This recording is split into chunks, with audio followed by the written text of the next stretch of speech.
नमस्कार दोस्तों, स्वागत है आपका आज के मुख्य समाचारों की वीडियो में। जी हां दोस्तों, यहां पर आपको देखने को मिलेगी सुबह से लेकर शाम तक की सारी के सारी बड़ी खबरें, मुख्य समाचार, ब्रेकिंग न्यूज अपडेट के रूप में।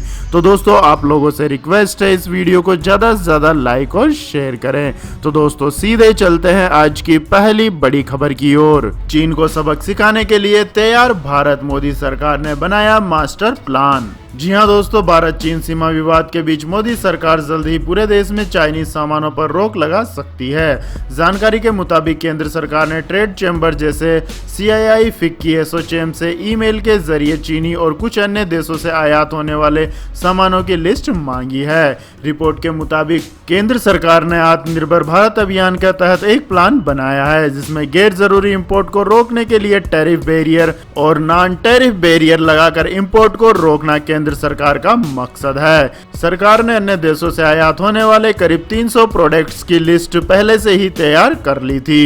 देश में इन सामानों का आयात घटाने पर भी काम किया जा रहा है। बताया जा रहा है कि बेहद जरूरी आइटम्स और दवाइयां और बेस फॉर्मुलेशंस को छोड़कर बाकी के सामान के इंपोर्ट को कम किया जाएगा। इसके बाद दोस्तों जानते हैं अगली बड़ी खबर। महाराष्ट्र सरकार का चीन को बड़ा झटका, 3 चाइनीज कंपनियों पर की यह बड़ी कार्यवाही। जी हां दोस्तों, महाराष्ट्र सरकार ने चीन को बड़ा झटका दिया है। उद्धव सरकार ने चीन की 3 कंपनियों के साथ हुए 5000 करोड़ के प्रोजेक्ट पर रोक लगा दी है। यह अनुबंध 15 जून को हुआ था।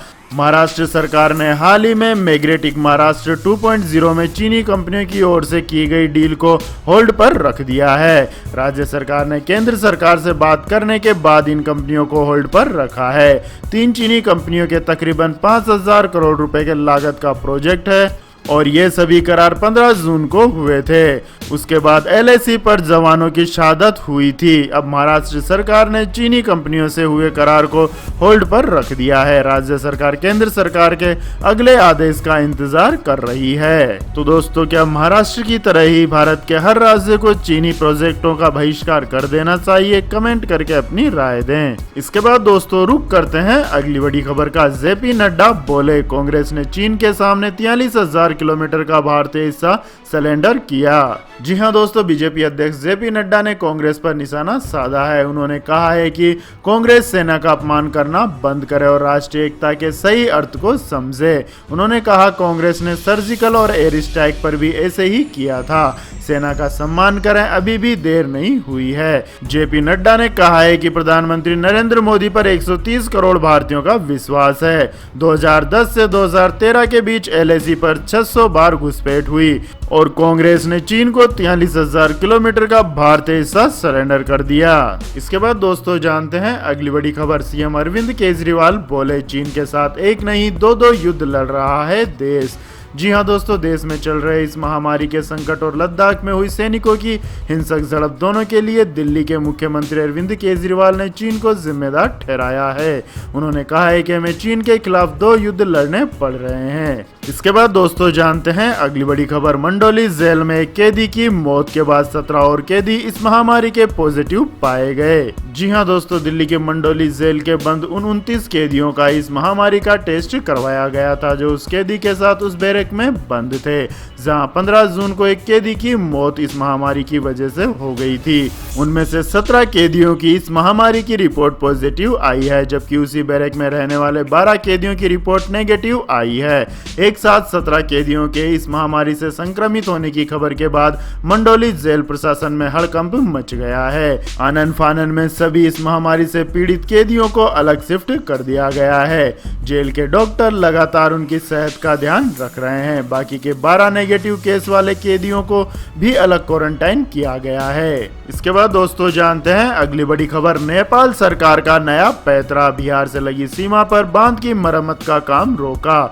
जी हां दोस्तों, नेपाल की एक और बेतुकी हरकत की वजह से बिहार के बड़े हिस्से में बाढ़ का खतरा बढ़ गया है। नेपाल सरकार ने बिहार के पूर्वी चंपारण के ढाका अनुमंडल में लाल बेकैया नदी पर बने तटबंध के पुनर्निर्माण का काम रोक दिया है। बिहार के जल संसाधन मंत्री अजय कुमार झा ने बताया कि नेपाल गंडक बांध के लिए मरम्मत कार्य की अनुमति नहीं दे रहा है, जबकि लाल बेकैया नदी नो मैंस लैंड का हिस्सा है। जल संसाधन मंत्री के मुताबिक इस जगह के अलावा भी नेपाल ने कई अन्य स्थानों पर मरम्मत का काम रोक रखा है। आपकी जानकारी के लिए बता दें दोस्तों, गंडक नदी बैराज के 36 द्वार हैं, जिसमें से 18 नेपाल में है। भारत ने अपने हिस्से में आने वाले फाटक तक के बांध की हर साल की तरह इस साल भी मरम्मत कर दी है। वहीं नेपाल के हिस्से में आने वाले 18वें से लेकर 36वें फाटक तक बने बांध की मरम्मत नहीं हो सकी है। नेपाल बांध मरम्मत के लिए सामग्री नहीं ले जाने दे रहा है और उसने इस क्षेत्र में अवरोध डाल दिया है। तो दोस्तों, नेपाल ऐसी हरकतें क्यों और किस देश के कहने पर कर रहा है, कमेंट करके अपनी राय दें। इसके बाद दोस्तों जानते हैं अगली बड़ी खबर। लेकिन दोस्तों, अगली खबर जानने से पहले आप लोगों से गुजारिश है कि इस वीडियो में दिखाई गई खबरें अगर आपको पसंद आई हो तो इस वीडियो को लाइक करें, कमेंट करें और हमारे चैनल को सब्सक्राइब करें। तो दोस्तों जानते हैं अगली बड़ी खबर। अरविंद केजरीवाल बोले, होम आइसोलेशन में इलाज करा रहे मरीजों को दिल्ली सरकार देगी ऑक्सी प्लस मीटर। जी हां दोस्तों, मुख्यमंत्री अरविंद केजरीवाल ने कहा है कि होम आइसोलेशन में इलाज करा रहे हल्के और बिना लक्षणों वाले प्रत्येक मरीज को दिल्ली सरकार ऑक्सी पल्स मीटर देगी, ताकि वे अपना ऑक्सीजन स्तर मापते रहे। यदि ऑक्सीजन स्तर गिरता है तो उन्हें तत्काल कंसंट्रेटर के माध्यम से ऑक्सीजन मुहैया कराई जाएगी। इसके लिए सभी जिलों में ऑक्सीजन कंसंट्रेटर तैनात कर रखे हैं। मुख्यमंत्री अरविंद केजरीवाल ने कहा है कि दिल्ली में पिछले 10 दिनों में 23,000 नए केस बढ़े हैं, लेकिन केवल 900 अतिरिक्त बेड की ही जरूरत पड़ी है, क्योंकि बाकी मरीज हल्के या बिना लक्षणों वाले पाए गए, जिनका होम आइसोलेशन में इलाज किया जा रहा है। इसके बाद दोस्तों जानते हैं अगली बड़ी खबर। मूसलाधार बारिश ने चीनी सरकार की बढ़ाई टेंशन, इस बांध के टूटने से डूब सकते हैं 24 राज्य। जी हाँ दोस्तों, चीन के 24 राज्यों में इन दिनों भारी बारिश हो रही है। इस बीच चीनी जल वैज्ञानिक ने बांध के टूटने की चेतावनी जारी की है। दक्षिणी चीन में 1 जून से हो रही मूसलाधार बारिश और आंधी तूफान के चलते 7,000 से ज्यादा घर ढह चुके हैं। इस प्रलय से चीन में करीब $29 लाख का नुकसान होने की संभावना जताई गई है। ताइवान न्यूज की एक रिपोर्ट के मुताबिक मूसलाधार बारिश के चलते दुनिया के सबसे बड़े बांध के टूटने की आशंका से चीनी सरकार परेशान है। न्यूटॉक की एक रिपोर्ट की माने तो चीनी जल वैज्ञानिक ने सबसे बड़ी जल विद्युत परियोजना को नुकसान पहुंचने का दावा भी किया है। इसके बाद दोस्तों जानते हैं अगली बड़ी खबर। गलवान में अपने मारे गए सैनिकों की संख्या बताने से चीन का इनकार। जी हां दोस्तों, गलवान में अपने सैनिकों के मारे जाने पर चीन खामोश है। चीनी विदेश मंत्रालय ने अपने मारे गए सैनिकों की संख्या बताने से इनकार कर दिया है। आपकी जानकारी के लिए बता दें दोस्तों, गलवान में चीन के 45 से 50 सैनिक मारे गए थे। अब बढ़ते दबाव के बीच गलवान में हुई झड़प पर चीन की सरकारी मीडिया ने सबसे झूठ बोला है। चीन की सत्ताधारी कम्युनिस्ट पार्टी के मुखपत्र कहे जाने वाले द ग्लोबल टाइम्स ने कहा है कि मारे गए सैनिकों की संख्या बताने पर भारत पर बढ़ेगा दबाव। उनका कहना है कि चीन इसलिए संख्या नहीं बता रहा है क्योंकि वह मामले को बढ़ाना नहीं चाहता। ऐसा इसलिए क्योंकि चीन के मरने वाले सैनिकों की संख्या 20 से कम हुई तो भारत सरकार पर फिर से दबाव बढ़ेगा। गौरतलब है कि चीन के साथ झड़प में भारत के 20 जवान शहीद हो गए थे। इसके बाद दोस्तों जानते हैं अगली बड़ी खबर। आयात में बड़ी छूट देने के बाद भी ढाका में चीन के खिलाफ प्रदर्शन। जी हां दोस्तों, चीन ने बांग्लादेश से आयातित 97% वस्तुओं को पूरी तरह से ड्यूटी फ्री करने का फैसला किया है, मगर इसके बावजूद बांग्लादेश के नागरिक खुश नहीं हैं। बांग्लादेश की राजधानी ढाका में विरोध प्रदर्शन शुरू हो गया है। वहीं चीनी राष्ट्रपति शी जिनपिंग ने बांग्लादेश के व्यापार को बढ़ावा देने के लिए उसे लुभाने की तमाम कोशिशें शुरू कर दी है। चीन के इस कदम का विरोध करने के लिए बांग्लादेश की राजधानी ढाका में सोमवार को सैकड़ों लोग इकट्ठा हुए। इस दौरान लोगों ने न केवल चीन के खिलाफ नारेबाजी की बल्कि भारत के साथ एकजुटता भी दिखाई है। इसके बाद दोस्तों जानते हैं अगली बड़ी खबर। पर्यटकों के स्वागत के लिए तैयार हुआ दुबई। 7 जुलाई से सैलानी कर सकेंगे यात्रा। जी हां दोस्तों, दुबई फिर से पर्यटकों के स्वागत के लिए तैयार है। दुबई मीडिया कार्यालय की तरफ से कहा गया है कि विदेशी सैलानियों को 7 जुलाई से दुबई आने की अनुमति मिलेगी, जबकि रेजिडेंसी वीजा धारक विदेशी नागरिक 22 जून से वापस आ सकेंगे। आपकी जानकारी के लिए बता दें दोस्तों, इस महामारी को देखते हुए दुबई ने पर्यटकों के आने पर रोक लगा दी थी, लेकिन अब जब पूरी दुनिया में कड़े उपायों में ढील दी जा रही है तो दुबई भी फिर से पर्यटकों के स्वागत के लिए तैयार है। सरकार की तरफ से यात्रियों के लिए प्रोटोकॉल सूची भी जारी कर दी गई है, जिसका पालन करना सभी के लिए अनिवार्य होगा। इसके बाद दोस्तों जानते हैं आज के मौसम समाचार। तो दोस्तों, दिल्ली और उत्तराखंड सहित इन राज्यों में जल्द पहुंचेगा मानसून, शुरू होगी झमाझम बारिश। जी हां दोस्तों, मौसम विभाग की रिपोर्ट के मुताबिक दक्षिणी पश्चिमी मानसून काफी तेजी से बढ़ रहा है। मानसून पूर्वी उत्तर प्रदेश में पहुंच चुका है। वहीं 23 जून को ये उत्तराखंड और मध्य प्रदेश के कुछ हिस्सों तक पहुंच सकता है। हरियाणा, चंडीगढ़ और दिल्ली के कुछ हिस्सों में 24 जून और 25 जून को प्री मानसून बारिश होने की संभावना है। मौसम विभाग के मुताबिक 22 जून को छत्तीसगढ़ के कुछ इलाकों में अच्छी बारिश होगी। वहीं पूर्वी उत्तर प्रदेश, मध्य प्रदेश, विदर्भ, बिहार, झारखंड, पश्चिम बंगाल, सिक्किम, उड़ीसा, अरुणाचल प्रदेश, असम, मेघालय, नागालैंड, मणिपुर, मिजोरम, त्रिपुरा, सौराष्ट्र, कच्छ और कर्नाटक के तटीय इलाकों में अच्छी बारिश होने की संभावना जताई गई है।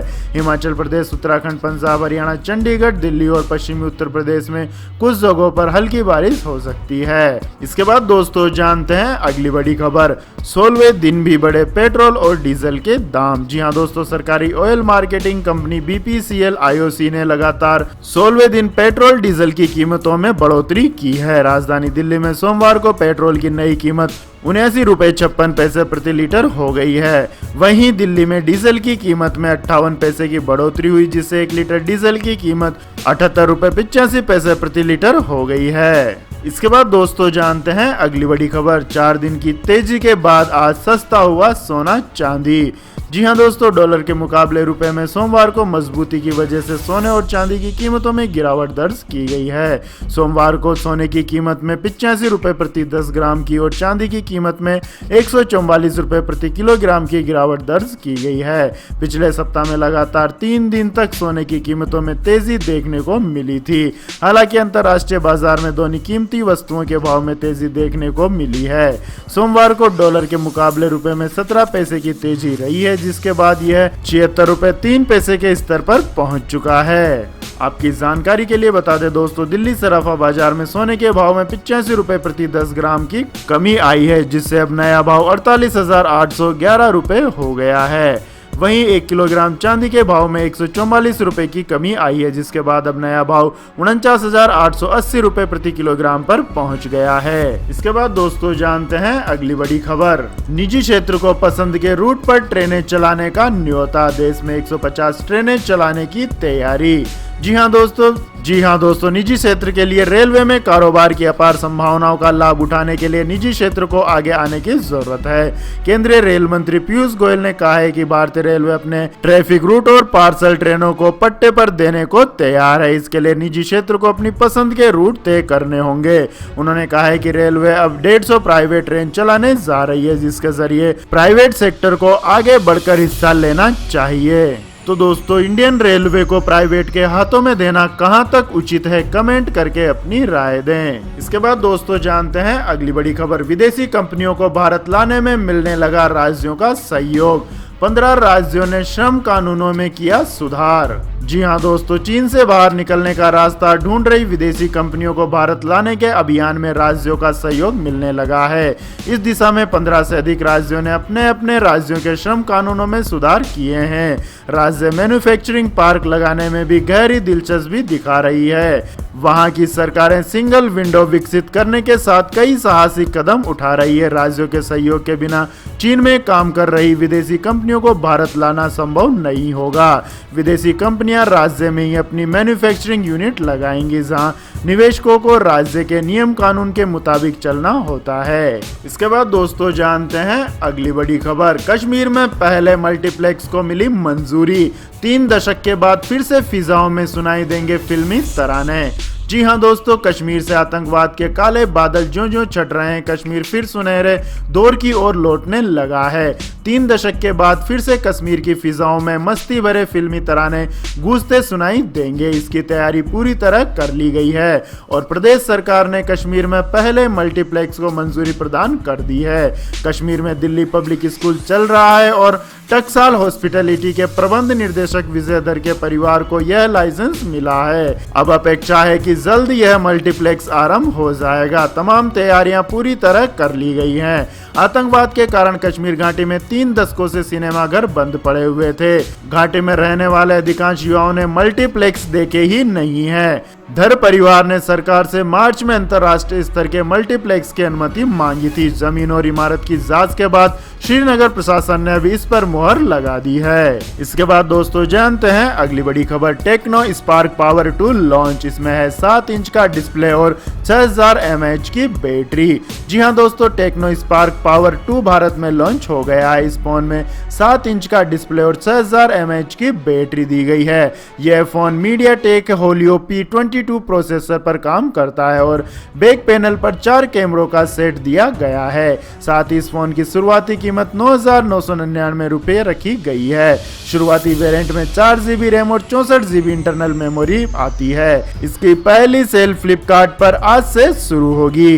तो यह थी दोस्तों आज की सभी महत्वपूर्ण बड़ी खबरें। तो दोस्तों आपको हमारा यह वीडियो कैसा लगा कमेंट करके जरूर बताएं और हमारे इस वीडियो को अधिक से अधिक लाइक और शेयर करें। साथ ही हमारे चैनल को सब्सक्राइब करके बेल आइकन का बटन भी दबा लें। धन्यवाद। जय हिंद, जय भारत, वंदे मातरम।